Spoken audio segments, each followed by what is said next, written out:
Bismillahirrahmanirrahim.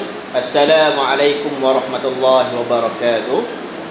Hari ini Ustaz akan bercerita kepada kamu dalam buku teks muka surat 103 unit 2. Nabi Muhammad sallallahu alaihi wasallam Al-Amin.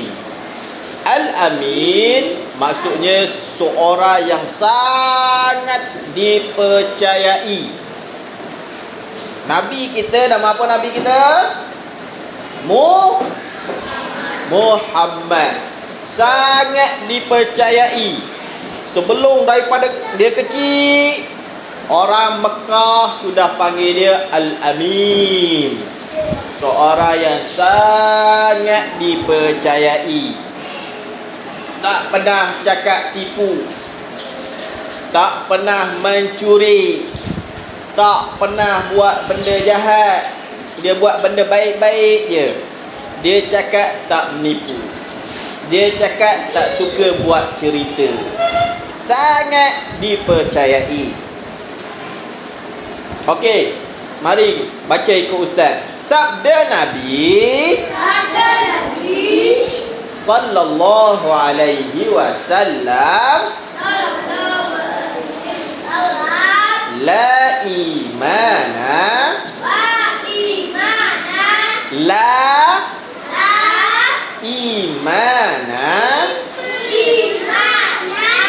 liman la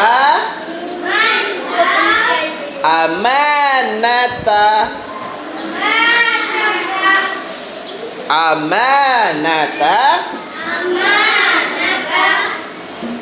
lahu. La imana liman la amanata lahu. Maksudnya tidak sempurna iman sesiapa yang tidak beramanah.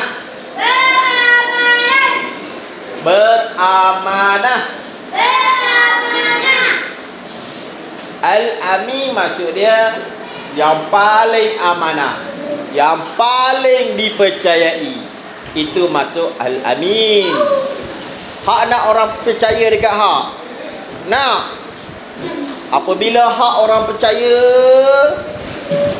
hak tak ada duit pun hak dapat duit. Betul? Hak tak ada kerja pun akan dapat kerja. Satu. Fahami orang kaya. Kebun banyak. Kebun sawit ada. Kebun tembikai ada. Kebun getah ada. Kebun rambutan ada. Kebun sempak ada. Kebun manggis ada. Kedai emas ada. Kedai ayam ada. Jadi Fahmi mau cari siapa mau jaga. Dia seorang tak boleh jaga. Nak jaga kedai emas lagi tak dan. Nak jaga kebun tak dan. Tak sempat dia nak jaga. Dia duit banyak. Jadi dia akan cari orang yang dia percaya. Zaim, ini orang boleh percaya. Kamu tak ada duit tak apa. Kamu jaga kedai emas saya. Sebab dia percaya sama Fahmi. Kalau orang tak percaya, hak dah kenal Fahmi memang suka curi duit, suka curi barang orang. Hak nak bagi dia jaga kedai emas. Nak bagi? Kalau hak dah kenal dah memang Fahmi ni jumpa duit ambil, pergi sini curi. Hak nak bagi Fahmi Zaim jaga kebun hak. Nak bagi? Nak bagi? Nak bagi ke tak nak? Tak nak. Mesti hak tak nak. Nanti hak bagi dia jaga kedai emas, habis dia curi. Hak bagi dia jaga kebun sempak hak, nanti berbuah, dia ambil separuh, dia jual, duit ambil dekat dia, tak bagi pun dekat si Fahmi. Tapi Nabi Muhammad orang cukup percaya, orang yang cukup amanah. Orang suruh jaga barang, dia jaga betul-betul. Orang suruh jaga benda ni, dia jaga betul-betul. Masa kecil Nabi kita dulu, dia buat apa? Dia buat apa masa kecil dulu? Dia buat bela kambing. Bela kambing. Kambing banyak. Orang kaya suruh Nabi kita, jaga kambing ni, nanti kambing ni pergi lain. Kalau orang tak baik, dia boleh cakap dekat toke dia, kambing hari ni kena makan sama serigala. Sebenarnya dia pergi jual, dapat duit. Kalau orang tak baik, tapi Nabi kita jaga betul-betul.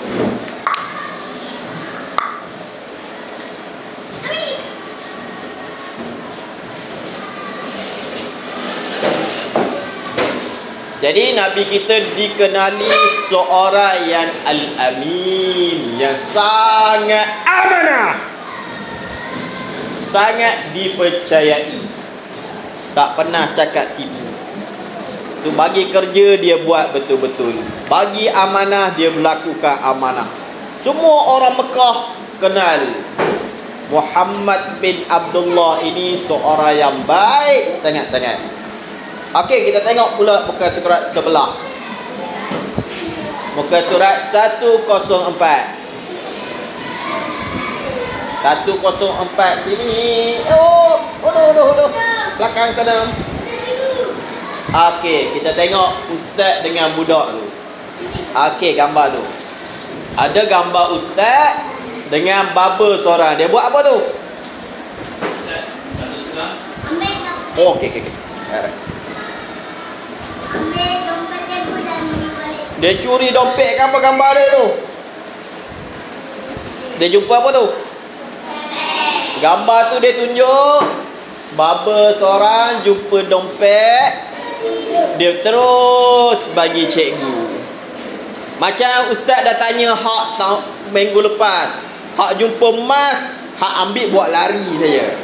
Itu tak bagus. Itu bukannya amanah. Itu hak curi namanya. Tapi budak ni, dia jumpa dompet, terus dia pergi jumpa ustaz dia. Ustaz, saya jumpa dompet ini. Kalau kita jumpa dompet, hak ambil dulu tengok duit banyak ke tak, selak banyak. Ada RM20, hak ambil 10, letak dalam poket. Bagus tak bagus tu? Bagus. Tak bagus. Hak jumpa dompet orang, tengok duit ada RM1,000. Apa hak buat? Zaim? Curi. Ada RM1,000, ambil RM1,000, letak dalam poket. Dompet hak tinggal situ. Bagus macam tu? Tak bagus. Hak jumpa dompet, kalau jumpa kat sekolah, hak buat apa? Bagi dekat cikgu. Nanti cikgu tengoklah nama siapa. Buka tengok nama Teacher Azimah. Duit RM2,000 ada. Nanti Teacher Azimah, kalau dia ustaz pergi bagi, Teacher Azimah ini Zaim bagi, dia kira duit cukup. Silat-silat Teacher Azimah bagi hak, ambil lah 20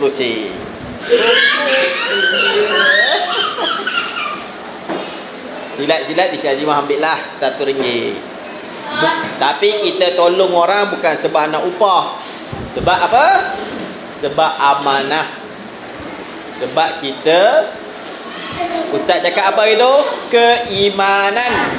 Ingat lagi? Keimanan. Sebab kita beriman Allah Maha melihat. Allah Maha melihat. Kita buat benda kecil pun Allah lihat.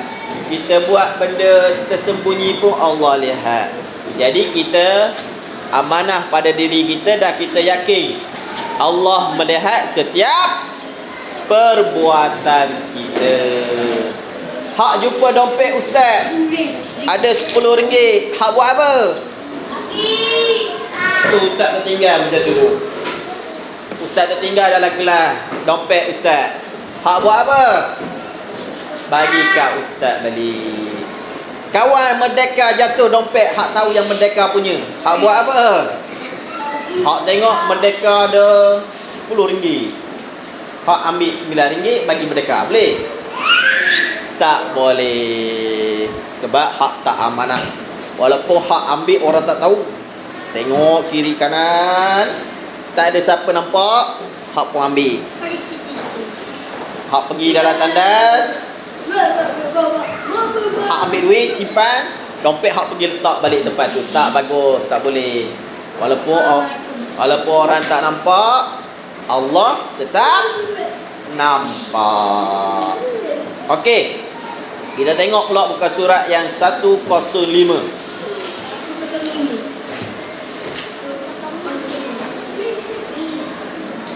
Okey, ustaz baca yang atas tu. Hak dengar je. Nabi Muhammad sallallahu alaihi wasallam. Yang atas tu 105. Seorang yang sangat amanah. Sayyidatuna Khadijah telah mengamanahkan Nabi Muhammad sallallahu alaihi wasallam untuk menguruskan perniagaannya di Syam. Sifat amanah Nabi Muhammad sallallahu alaihi wasallam itu mendorong kejayaan baginda dalam perniagaan. Bahkan baginda mendapat keuntungan yang besar. Sayyidatuna Khadijah tertarik dengan sifat amanah baginda sehingga memilih untuk menjadikan Nabi sebagai suaminya. Keunggulan sifat amanah Nabi Muhammad sallallahu alaihi wasallam itu mendorong masyarakat Arab memberikan gelaran Al-Amin kepada Nabi kita. Al-Amin bermaksud yang sangat dipercayai. Dulu di Mekah ada seorang perempuan babuk, cantik, kaya, meniaga, duit banyak, harta banyak. Jadi dia mencari siapa lelaki yang baik. Sebab dia dah duit banyak, dia nak meniaga. Jadi dia pun tanyalah orang ni, orang tu, orang ni, orang tu. Jadi orang Mekah kata yang paling baik Muhammad bin Abdullah. Jadi Siti Khadijah ambillah Nabi Muhammad bekerja dengan dia. Sambil tu, jadi dia suruh Nabi Muhammad bawa barang banyak, pergi berniaga di Syam. Nama tempat Syam. Sambil tu Nabi Muhammad ada Siti Khadijah suruhlah orang lain ikut sekali tengok Muhammad ni betul tak meniaganya. Ke dia depan orang je baik, tapi belakang orang tak baik. Jadi Siti Khadijah pun suruhlah seorang ikut Nabi Muhammad pergi berniaga sekali. Apabila sampai di Syam, Nabi Muhammad berniaga cukup baik. Dia bercakap dengan orang pun baik. Okey, datang ke kedai saya beli ni. Jadi sebab Nabi Muhammad ni baik, meniaga baik semua, jadi ramailah orang datang kedai Nabi. Kalau hak nak meniaga pun jangan hak buka masam je. Hak nak beli apa? tak nak beli balik. Yang tu hak tak boleh lah cakap macam tu. Orang pun tak nak datang kedai hak dah. Fahmi mau beli apa Fahmi? Gula-gula. Duit ada berapa posing? Duit ada seposing saja. Seposing tak cukup, balik rumah. Jangan datang lagi. Itu berniaga orang tak nak datang dah. Sekali datang dah tak nak mau datang dah. Tapi Nabi Muhammad dia cukup baik. Dia jual barang ni. Contoh dia jual buku ni satu, dia letak harga situ RM25. RM25. Datang orang kaya terus bayar RM25. Datang orang miskin, ye tak ada duit RM25, tapi ye mau beli buku ini macam mana? Nabi Muhammad kata, hak ada berapa duit? Ye ada RM20 saja, tak cukup RM5. Oh kalau macam tu hak bayar saja RM18. Jadi orang miskin suka, dia belilah dekat Nabi. Orang miskin beli, orang kaya beli. Budak kecil beli, budak besar beli. Jadi untung Nabi meniaga. Jadi apabila balik ke Mekah, Siti Khadijah tengok duit banyak dapat, untung meniaga. Nabi tak ambil seposing pun duit Nabi tak ambil. Orang beli banyak, Nabi dapat duit banyak, Nabi tak ambil. Oh, ini sudah untung banyak. Ambil lah 100 simpan dulu. Nanti Siti Khadijah bagi upah lagi dekat dia. Dah dapat 100, Siti Khadijah bagi 500, dah dapat 600. Dia dah curi 100. Tapi tidak, Nabi terus bagi. Okey, inilah untung. Ada 5,000 untung dekat tu. Seposing pun Nabi tak ambil duit. Jadi Siti Khadijah terkejut, kenapa untung sangat meniaga ni Nabi Muhammad ni. Jadi Siti Khadijah pun tanyalah dia punya pekerja lain, macam mana Nabi Muhammad ni urus perniagaan. Dia kata Nabi Muhammad ni cukup baik. Orang datang kedai dia layan dengan baik, orang miskin dia layan dengan baik, orang kaya dia layan dengan baik. Orang miskin dia jual dengan harga lain, dapat beli. Jadi semua datang beli dengan Nabi, untung. Jadi Siti Khadijah tertarik dengan Nabi Muhammad, sebab Nabi Muhammad baik sangat. Jadi Siti Khadijah, dipendekkan cerita, naklah berkahwin dengan Nabi kita. Siti Khadijah yang babuk, kaya, cantik, duit banyak, harta banyak, dia berkenan dekat Nabi yang tak ada, miskin, tak ada duit. Sebab apa? Sebab Nabi bersifat dengan Al-Amin. Okey, ikut Nabi, ikut Ustaz. Al-Amin. Al-Amin. Yang sangat amanah, yang sangat dipercayai. Jadi hak, walaupun hak miskin, hak tak ada duit, hak tak ada motor, tak ada basikal, tapi hak kena apa? Hak ada basikal pun, hak kena bersifat dengan amanah. Kena biar orang percaya dengan hak. Ustaz betul-betul percaya dengan Fahmi, Ustaz betul-betul percaya dengan Zaim, Ustaz betul-betul percaya dekat Merdeka. Orang kaya percaya dekat Merdeka, nama sudah Merdeka. Nanti barulah orang pun nak bagi duit, nak bagi kerja, semua orang mau yang dipercayai. Kalau tak percaya, orang nak ambil kita bekerja pun takut nanti kena curi. Ustaz ada satu kedai emas, mau bagi Merdeka, Ustaz fikir dulu, kah habis emas kat kedai Ustaz ni, kena rembat di Merdeka. Jadi orang tak percaya, jadi orang tak ambil lagi kita kerja. Dengan sebab kita orang percaya, Itu adalah modal terbesar dalam diri kita. Orang percaya dekat kita, jadi orang mudahlah nak buat baik dengan kita, nak bagi kerja kat kita, nak kawan dengan kita. Kalau kita tak baik, orang nak kawan pun tak mau, nak bagi kerja berat-berat pun tak mau. Okey, sekadar itulah kelas kita pada hari ini. Wabillahi taufiq wal hidayah. Assalamualaikum warahmatullahi wabarakatuh.